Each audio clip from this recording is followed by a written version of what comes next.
दोस्तों, welcome to my channel history classes for civil services. इस video में हम लोग एक नया टॉपिक शुरू कर रहे हैं जो है पाषाण काल। पाषाण काल प्रागैतिहासिक काल में आता है। इसमें हम लोग इसे 3 अध्यायों में बांटकर देखेंगे। आज हम देखने वाले हैं पूरा पाषाण काल के पहले भाग निम्न पूरा पाषाण काल को।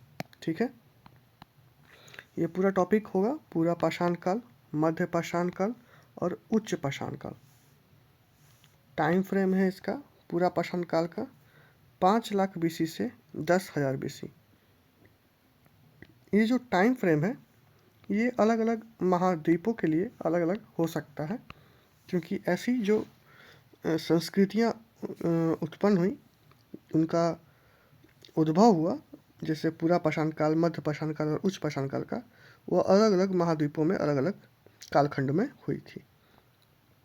तो ये एक एवरेज टाइमलाइन है, जैसे 5 लाख से 10,000 बीसी पूरा पाषाण काल के लिए, मध्य पाषाण काल के लिए 10,000 बीसी से 4,000 बीसी और उच्च पाषाण काल के लिए 6,000 बीसी से 1,000 बीसी या 750 बीसी के आसपास। पूरा पाषाण काल को हम पुनः 3 भागों में बांटकर देखेंगे: निम्न पूरा पाषाण काल, मध्य पूरा पाषाण काल और उच्च पूरा पाषाण काल। ठीक है, ये वो समय था, प्रागैतिहासिक काल था, जब मानव का विकास प्रारंभिक स्तर पे हो रहा था और मानव पूरी तरह से प्रकृति पे निर्भर था, आश्रित था। प्रकृति जो इसे प्रदान करती थी वह उसी के सहारे अपना जीवन यापन करता था। अर्थात जो मानव था, पाषाणकालीन मानव था, प्रागैतिहासिक काल का जो मानव था, वह प्रकृति के द्वारा प्रदत्त आवास जैसे कि पेड़, गुफाएं, प्रकृति के द्वारा प्रदत्त भोजन, कंदमूल, फल और फूल और प्रकृति के द्वारा ही प्रदत्त औजार जैसे कि पत्थर आदि का उपयोग करता था। तो ये थी प्रागैतिहासिककालीन कुछ छोटी छोटी विशेषताएं। भारत के संबंध में हम पाषाणकालीन जो स्थल हैं उनके ऐतिहासिक संदर्भ को देखते हुए कुछ ऐतिहासिक पृष्ठभूमि में चर्चा करते हैं। टाइमलाइन के ऊपर हम देखते हैं कि किस प्रकार भारत से प्रागैतिहासिक कालीन स्थल खोजे गए और इसकी शुरुआत कहाँ से हुई। तो सर्वप्रथम हम पाते हैं कि 1842 में डॉक्टर प्राइमरोज के द्वारा कर्नाटक के सिंगुरगढ़ से प्रागैतिहासिक कालीन उपकरण खोज निकाले गए। इसी कारण डॉक्टर प्राइमरोज को प्रागैतिहासिक काल का जनक कहा जाता है। इसकी शुरुआत होती है 1842 से। पुनः 1853 में जॉन इवांस के द्वारा नर्मदा नदी के तट पर टी नरसीपुर नामक साइट है, स्थल है, जो मध्य प्रदेश के जबलपुर में है। वहाँ से प्रागैतिहासिक कालीन ही उपकरण खोजे गए जॉन इवांस के द्वारा।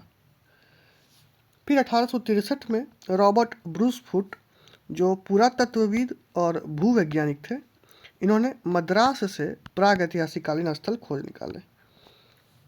पुनः 1884 में विलियम किंग के द्वारा अतिरपक्कम से और सन 1900 में कर्नल मिडोज के द्वारा हैदराबाद से प्रागैतिहासिक कालीन स्थल, औजार, उपकरण खोज निकाले। 1935 में प्रोफेसर डी टेरा और पीटरसन के द्वारा पाकिस्तान के पोटवार के पठार के क्षेत्र में, जो कि हिमालय के शिवालिक रेंज में आता है, वहाँ से कुछ प्रागैतिहासिक कालीन उपकरण खोज निकाले गए। 1950 में स्टुअर्ट पिगट के द्वारा एक पुस्तक लिखी गई जो प्रागैतिहासिक काल से संबंधित थी, भारत से संबंधित थी, जिसका नाम था pre historica of India 2000 BC by Stuart Piggott. 1950 में यह पुस्तक पब्लिश होती है। फिर डेनमार्क कोपेनहेगन के म्यूजियम के एक स्पेशलिस्ट थे जिनका नाम था प्रोफेसर थॉमसन। इन्होंने उपकरणों के आधार पर इतिहास का विभाजन किया, जैसे पाषाण युग, पाषाण काल, कांस्य युगीन और लौह युगीन। इसे इतिहास के दृष्टिकोण में इतिहास में उपकरणों के आधार पे, औजार के आधार पे इसे तीन कैटेगरी में बांट दिया गया प्रोफेसर थॉमसन के द्वारा। अब आते हैं अपने टॉपिक पे, पुरापाषाण काल पे। इसको हमने अध्ययन के दृष्टिकोण से और औजारों के आधार पे इसे हमने 3 भागों में बांटा है: निम्न पुरापाषाण काल, मध्य पुरापाषाण काल और उच्च पुरापाषाण काल। इनको बांटने का जो आधार है वह निम्न है। पत्थर, औजार के रूप में हम ये किस पत्थरों का इस्तेमाल कर रहे थे, उस पत्थर से बने औजार के किस भाग का इस्तेमाल कर रहे थे, औजार किस प्रकार के औजार थे, और इस समय मानव अपने विकास क्रम के किस स्थिति में जा पहुंचा था। ठीक है, देखते हैं। निम्न पुरापाषाण काल में ये जिस पत्थर का इस्तेमाल कर रहे थे वह था क्वार्टजाइट। वहीं मध्य पुरापाषाण में वे जैस्पर, चर्ट तथा फ्लिंट जैसे पत्थरों का इस्तेमाल कर रहे थे। और जो ही उच्च पुरापाषाण काल का समय आता है तब वह जैस्पर, चर्ट और फ्लिंट जैसे पत्थरों का इस्तेमाल तो कर ही रहे थे, उसमें एगट नामक एक पत्थर है, पत्थर का प्रकार है, उसमें यह भी इस्तेमाल हो रहा था। और जो औजार का भाग था इसमें कोर था, मध्य पुरापाषाण में फलक यानी फेस था, और उच्च पुरापाषाण में कोर तथा फलक दोनों थे। औजारों के प्रवृत्ति में क्या बदलाव हुआ उसे देखते हैं। तो हैंड एक्सेस, जो हाथ का कुल्हाड़ी था, पत्थर को डायरेक्ट हाथ में लेके इस्तेमाल करते थे।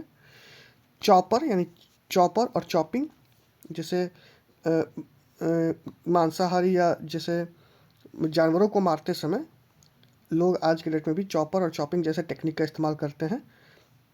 दूर से चला के मार देना, बड़े बड़े पत्थर हाथ में लेके डायरेक्ट उसके सर पे वार कर देना, चॉपर और चॉपिंग जैसे हथियार का इस्तेमाल करते थे निम्न पुरापाषाण काल में। जैसे पुरापाषाण काल में मध्य पुरापाषाण काल का समय आता है तो हथियारों का जो उसमें शार्पनेस है, जो उसका फाइननेस है, वो थोड़ा और बढ़ता है और शार्प होता है। तो उसमें पॉइंटर यानी बेधनी जैसे हथियार, तक्षणी और खर्चनी जैसे हथियारों का इस्तेमाल होता है। वो और फाइन थोड़े हथियार होते जाते हैं और शार्प होते जाते हैं। और उच्च पुरापाषाण में वो और ही अच्छा हो जाता है हथियार, तो उसे हम ब्लेड तथा ब्यूरिन औजार को हम नाम देते हैं। और ऐसे जो साइट्स मिलते हैं उच्च पुरापाषाण काल के साइट्स को, उन साइट्स को हम ब्लेड ब्यूरिन कल्चर का नाम देते हैं। वहीं पुरापाषाण काल में, निम्न पुरापाषाण काल, मध्य पुरापाषाण और उच्च पुरापाषाण काल में जो मानव की विकास क्रम की स्थिति रही वह रही, निम्न पुरापाषाण काल में यह होमो इरेक्टस मानव के स्थिति में थे। मध्य पुरापाषाण काल में इनका विकास होता है और ये निएंडरथल की स्थिति में जाते हैं। फिर उच्च पुरापाषाण काल में हम पाते हैं कि ये क्रो-मैग्नन यानी कि होमो सेपियंस से जस्ट पहले वाले पूर्वजों के स्थिति में उच्च पुरापाषाण काल में पहुंच जाते हैं। ठीक है, देखिए यहाँ पे मैंने फिगर आउट किया हुआ है। ये जो देख रहे हैं ये है होमो इरेक्टर मानव, ये है निएंडरथल मानव और ये है क्रो-मैग्नन मानव। और ये हथियार हैं, ये निम्न पुरापाषाण काल के हथियार हैं, ये मध्य पुरापाषाण के, देखो ये पॉइंटर है, खुरचनी है, तक्षणी है, यही बेधनी है। और उच्च पुरापाषाण काल की ये ब्लेड ब्यूरिन जैसे ये हथियार यहाँ पे दिखते हैं, ब्लेड तथा ब्यूरिन जैसे हथियार हमको देखने को मिलते हैं। और स्पेसिफिकेशन में जाए तो यहाँ पे देखते हैं ये लोअर पैलियोलिथिक एज है, निम्न पुरापाषाण काल का स्थिति है। ये मानव है, कौन सा मानव है, ये मानव है जिसका नाम था होमो इरेक्टर। इसके बाद हम जाते हैं मिडिल पैलियोलिथिक एज में, मध्य पुरापाषाण काल, और ये अपर पैलियोलिथिक एज है, उच्च पुरापाषाण काल। इसके बाद आता है मध्य पाषाण काल, तब नवपाषाण काल। तो ये फर्स्ट पार्ट का ये 3 पार्ट है और ये सेकंड पार्ट है और ये थर्ड पार्ट है। तो इसके लिए 2 अलग से वीडियोज़ आएंगी। और ये फर्स्ट पार्ट का ये निम्न पुरापाषाण काल हम अभी देखने वाले हैं। तो निम्न पुरापाषाण काल में जो क्रूड स्टोन है, जो जैसे कि पत्थर मिल गया उसी को इस्तेमाल कर लेना है। कुछ हड्डियाँ मिल गई अर्ली ह्यूमंस की, ये जानवरों की, उसको यूज़ कर लेना है। मिडिल पैलियोलिथिक एज में जाते हैं यानी कि मध्य पुरापाषाण काल में जाते हैं तो टूल्स थोड़े फाइन होते हैं, फाइनर टूल्स। इसी समय इन्वेंशन ऑफ फायर होता है, भोजन पका के खाने की स्थिति आती है। ठीक है, और अपर पैलियोलिथिक एज में हम यहाँ पे देखते हैं कि फाइनर बोन्स, हड्डियों का इस्तेमाल होता है, जो पतले हड्डी हैं उनको नोकदार करके और यूज़ होता है। जैसे छोटी मछलियां हैं, उन पे सटीक वार करना है तो पास से वार कर सकें। बड़े पत्थर होते थे और बड़े जानवर होते थे, पहले दूर से चला के मारते थे। जैसे जैसे हम और अपर पैलेलिथिक एज में जाते हैं तो हथियार और शार्प और छोटे एरो हेड्स बनाने लगना, जैसे हड्डियों का या पत्थरों का, वो छोटे जानवरों को इस्तेमाल करने, करीब से जाके इस्तेमाल करना भी यहाँ पे हो गया। ये देखो मध्य पाषाणकालीन औजार है, ये मध्य पाषाणकालीन औजार है और ये British lower stone age of old one table chopper x from England. ये इंग्लैंड से मिला हुआ चॉपर एक्स है, इसको बोलते हैं हैंड एक्स, हाथ का कुल्हाड़ी। ये क्या है? हैंड एक्स है, हाथ का कुल्हाड़ी। देखो ये चॉपर है, चॉप करने के लिए। पत्थर के कटोरे के आकार के टुकड़े का उपयोग करके एक भारी और बोल्ड उपकरण बनाया गया। केवल एक तरफ यूनिफेसियल पर काम किया गया है। इसको झटके से मारकर बस इस साइड का पत्थर का टुकड़ा तोड़ दिए तो ये जो पोर्शन निकल के आया ये थोड़ा सा शार्प निकल के आया, ठीक है। और ये जो सेकंड वाला फोटो है, देखो ये वाला, ये और ये चॉपिंग टूल है। ये चॉपर और चॉपिंग, चॉपर के समान ही होता है लेकिन दो किनारों पर काम किया हुआ, ठीक है, इस साइड से भी और इसके अपोजिट साइड से भी, जिसको बाइलेटरल या द्विपक्षीय कहते हैं। चॉपर और काटने के उपकरण निम्न प्रश्न काल की विशेषता है।